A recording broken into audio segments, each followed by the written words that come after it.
Like Vasquez said in Aliens, Let's Rock. If you're new to the tribe, we got Rich behind the mix. Rad is across the table from me, and my name is Yanni Burmeister. Together we are Unity Gym, experts at turning driven people into athletes. This episode is brought to you by the Unify Movement System, the online program that balances strength, flexibility, and fitness so you can unleash your inner athlete. Get daily coaching by us, plus both of our epic gym and home UMS programs. As a valued listener, use the link in the description to get your first month free. Before we get started, I want to give a big warm welcome if you're watching on the YouTube channel. Remember to hit that like button. The more likes we get, the more people see this great content, and subscribe if you like what you see. I'm super excited to announce that joining us today, we have Phil White from ADPT Physio and Tony Battaji from tonybattaji.com. Now, for those of you that don't know Tony started work in the fitness industry in 1995, first as a personal trainer and sports coach, and then moved into roles that included education, academia, and strength coaching. These days, Tony splits his time evenly between coaching one-on-one in the gym and running educational courses on many topics to do with training, program design, and body composition. He holds a PhD in sports science and has written more than 65,000 training programs and coached elite athletes in around 30 different sports. Welcome to the show, Tony. How are you? I'm great, guys. Thanks for having me. Absolutely welcome. And welcome, Phil. Great to have you on the show as well. Always great to be here. Yeah, awesome. What's our... We're super excited today. This is going to be an absolute cracker. This is our 2021 Unity Gym Tribe Q&A podcast series, where we put out to our tribe and community to get their questions answered. This question comes in from Aurelio Shrey from the UMS Online Coaching Group. He asks, how does exercise affect your sex drive and libido, and why? So I'm going to throw this one straight over because I could. Straight to Tony. Let's see what. Before I get myself in trouble. Yeah, that's right. Because I won't even start. I could go down a rabbit hole on this one myself. It's just one of the reasons why I train. Let's hear the scientific version first, then we'll hear the our version. All right. Well, there's essentially three ways we can look at sex drive libido in relation to exercise.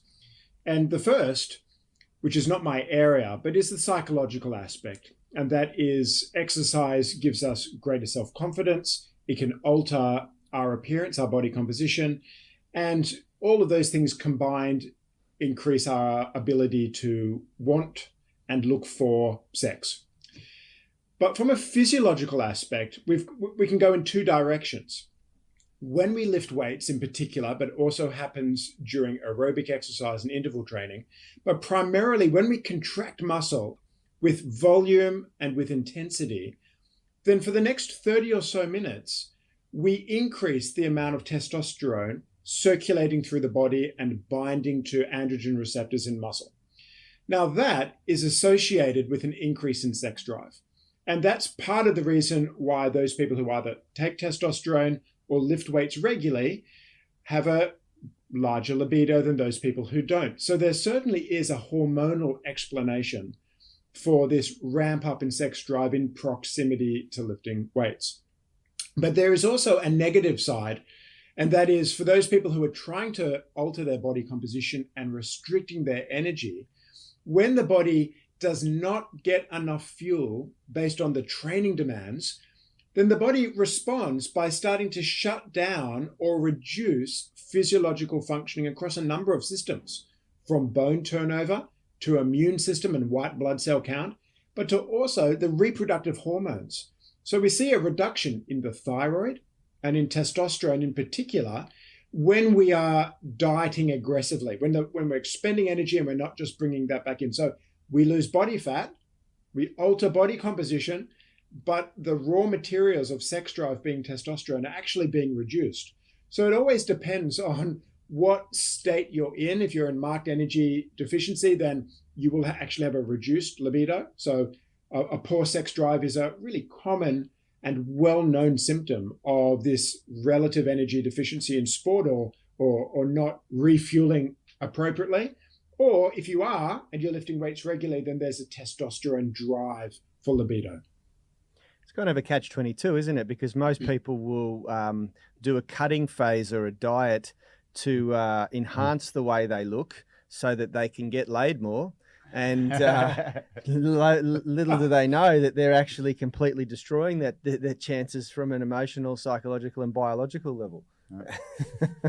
You heard it here first. Yeah, the devil is certainly in the details, because you can have moderate energy restriction with no change in testosterone at all. And this has been shown across different sports, from endurance athletes to mixed martial artists, when they're undergoing a body transformation, but it's moderate in their energy restriction, and it enables training, it enables high work output. Testosterone doesn't appear to really be affected. But when energy deficiency or the deficit becomes really large and aggressive, perhaps in that week before a weigh-in for a mixed martial artist, that's when we see testosterone dropping quite dramatically. What would you call a moderate energy deficiency, Tony? Mm-hmm. There's two ways that we can look at that. And the first is based on a percentage of total energy needs. And if you were to drop under, say, 35%, so you're going down to 40, 50% of energy budget for the day, that would be deemed aggressive, and you would most certainly see changes in the reproductive hormones and in the thyroid and in resting metabolic rate. So that sweet spot is probably around 30-ish% reduction in total energy needs for the day. And in studies that have looked at testosterone as a marker, but has used periods of refeeding, so you might be in energy deficit for 5 or 6 days, and then you come out of that so that the body is exposed to higher carbohydrate and energy balance, then that also doesn't seem to affect testosterone as much as well. So there is a number of strategies that can be used. So first is a percentage of total, and then the second is a term called available energy, and that's based on, well, fat mass doesn't need energy, so we should be prescribing energy based on how much lean mass or fat-free mass that we have. And when you go under 30 calories per kilogram of fat-free mass of available energy, that's when we have the potential to start to see disruption to biological systems. But the data shows that you would need to go under 20 calories per kilogram of fat-free mass to see changes in testosterone. So at 20, we don't really see too much change. And as you approach 10, which you would see in aggressive dieting, then that's where you would certainly see changes in reproductive hormones. And over what sort of time frame are we talking here when you're saying under? Yeah, so the pioneering studies which were done in the 1980s showed a period of 1 week, so 5 days, of an available energy of 10 calories per kilogram of fat-free mass. Then that would be enough to throw metabolic systems into disaster zone, basically. So it can happen very quickly. That's it, yeah. And it was certainly shown recently in a mixed martial artist with a 1 week cut in, that metabolic rate and testosterone dropped both significantly with a 1 week cut before weigh-in. That'd be a serious calorie restriction. I'm just doing the maths in my head here. The last time I got a DEXA scan, I think that my lean mass was around the 80 kilogram mark, 75 or 80 kilos. So we're talking like 750 to 800 calories a day. And that same DEXA scan showed my resting metabolic rate was about 2,230 calories. So we are talking serious. That's right. So available energy is your, say, 10 calories times by fat-free mass plus the energy you expend in exercise. Right, okay. So that's how you work out the number. So that's how we work out available energy. So for you, Rad, it would be, to get that number that would castrate you, it would be 10 times 80 plus what you expend in all exercise sessions, which would then be 1,200, 1,300, something like that.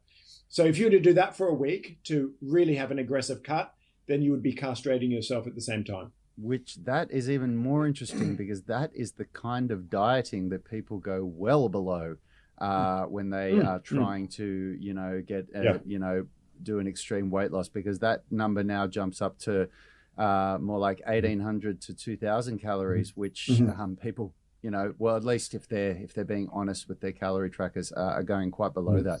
It's a huge problem. I love the conversation and the comparisons are being done with fighters, because it's a huge problem I mean, the fighters that that have to cut a lot of weight, and you see it more and more. They're just going, oh, you know what? I'm not going to do it anymore because it's terrible for longevity as well, which we can speak about a little bit more on. But even just for performance on the day, you know, if you cut right up and do your weigh in the day before, you're not going to restore your systems within 24 hours, really, are you?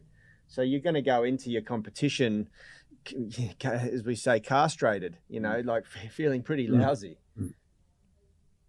Yeah, and that's been demonstrated that if you give somebody a week of aggressive energy restriction and then ad libitum feeding over the weekend, and in one study, they brought them right down in available energy. And then on the weekend, they took it up to, I think, 77 calories per kilogram of fat-free mass over the weekend. So it's a huge refeed. And that didn't restore all of those physiological functions. So it's a problem. The term is called relative energy deficiency in sport, but we see it all the time in the fitness industry when less calories are better and more exercise is better, and you create this perfect storm of low energy availability and all the metabolic and hormonal complications that come with that. So can we talk a bit about gender differences as well with this? Is it exactly the same sort of pathways in both men and women with the testosterone, or is it a bit different as well? Yeah, it's the same because the underlying driver of complications is low energy availability. And so we see changes in reproductive hormones, point blank, males and females, in bone markers of bone formation, both males and females are the same. So there seems to be very similar outcomes, and that's why female athlete triad and the male equivalent, the male athlete triad, are now terms that are replaced to cover both genders and is now just called relative energy deficiency. Do you want to talk a little bit? Is that what you wanted to talk about before? Yeah, well, last time we chatted, we brought that up, and I think it's like from a physio perspective, it's something that when you're studying physiotherapy, there's a tendency, I think, as like old school physio is to like zoom in on if you see a stress fracture, it's like how can we rehab this specific stress fracture, get them in a boot, and really zoom in on that particular area. But kind of as things are progressing, we're sort of zooming out and looking at the bigger context of how the human is actually engaging in their activity and in their lifestyle. And I think that's where I think physiotherapy is going, is kind of more as a like kind of health consultant. And it's an area that I'm learning about at the moment, but I'm so stoked to have Tony here to really have that deeper background on. So I'll definitely let you take this one away, Tony. Reds. The interesting aspect of injuries and the rehabilitation of injury, especially when people are trying to diet and keep their physique. So you could be training, improved your body composition, and then you've sustained an injury. Well, the first thing that you think is, well, I can't train, so I'm not going to eat anymore. And this, again, comes back to relative energy deficiency. So wound healing and injury healing requires energy, but it's a low order priority. When you consider so many other functions that have to go on inside the body, the body doesn't take energy and send it to bone or to muscles to repair them after injury when there's only a little bit of energy coming back in. It's going to send that energy to the brain and to the heart and to the lungs. And all of those get their share of energy before wounds do. So if you are injured, it's really important to be in energy balance or slight energy surplus, even though you want to eat less because you can't exercise as much. So it's this push-pull of our brain saying, well, let's dial it back versus what your muscles or your tendons or your bone actually needs. And worse, there's research to show, just really recent research, that it's not just low energy deficiency in bone.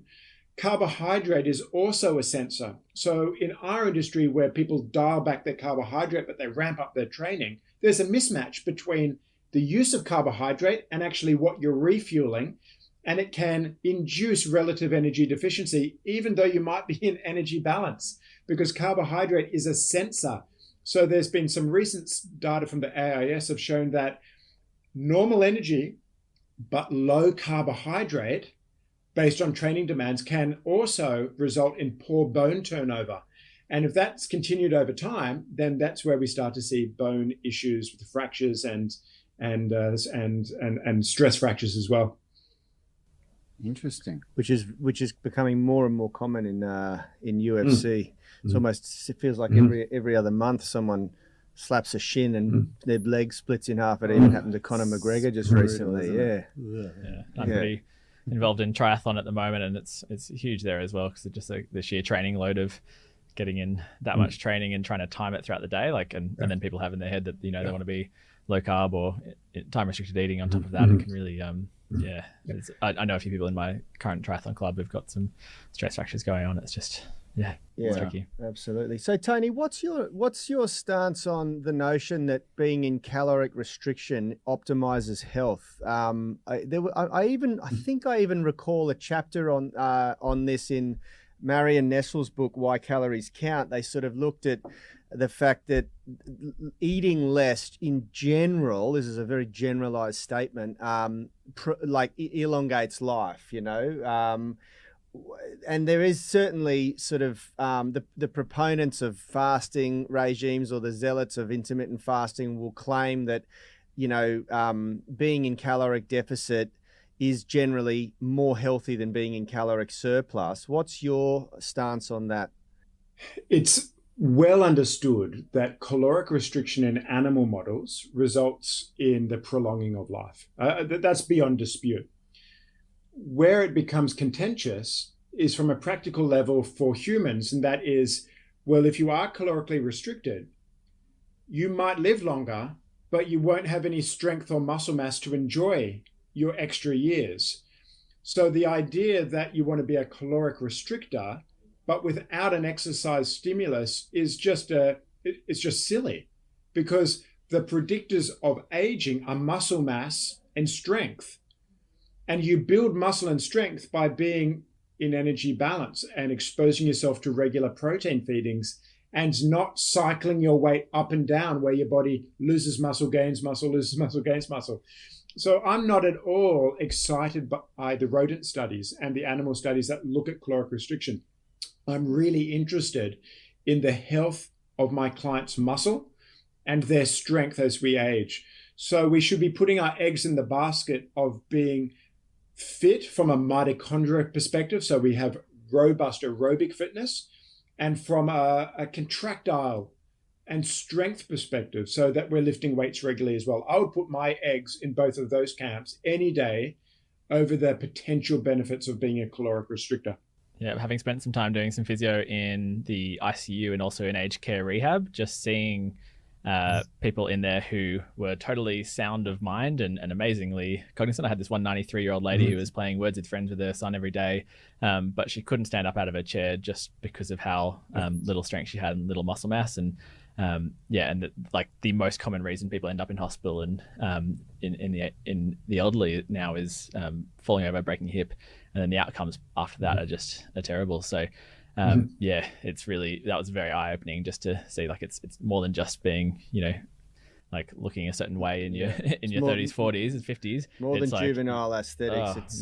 This is actually where I'd love to finish this conversation, because just the beginning, how does exercise affect your sex drive and libido, is probably very appealing, easily appealing to men, but when you start to have these conversations with a lot of females when they come into your gym, or as a personal training client or a physio patient, and you're trying to encourage a woman to build muscle, which we all do, all of our programs are really designed to build muscle at Unity Gym, because we're such big proponents of this concept of, the most important, the number one priority is to maintain muscle mass and strength as you age.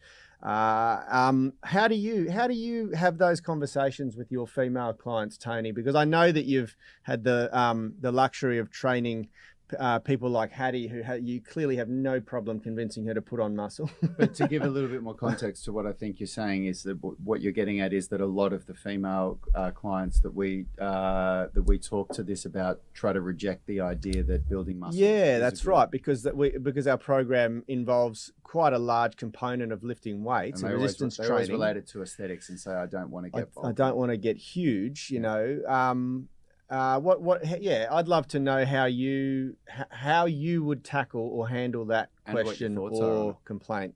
Yeah, it's a very common issue that's raised by primarily females and some males, especially athletes. And Phil would know this as well, is that you work with any endurance athletes. I don't want to lift weights because I don't want to get extra weight because I have to carry that weight for 180 kilometers. So Yeah. we get that. And for females, there certainly is this idea that I don't want to bulk up. For me, it always begins with education. And that is, this is why strength training is so important from your bones perspective, from your muscle perspective, that over the age of 50, we lose 1 to 2% of our muscle mass every year and 3 to 4% of our strength. And then after the age of 60, it's a really sharp decline. So there's no use getting to 60 or 70, but being frail. You might have a great brain, but you won't be able to do anything. So I always explain muscle through the decades of life, and then explain that weight training can be done in such a way that it is targeting muscle strength rather than muscle mass. And any program that's designed to build muscle takes a really long period of time with very specific variables of volume and intensity and frequency and nutrition. And even then, most women fail to get the muscle mass that they desire. It's a very difficult job. So I explain all of that from an educational perspective, and then just ease them into it gently.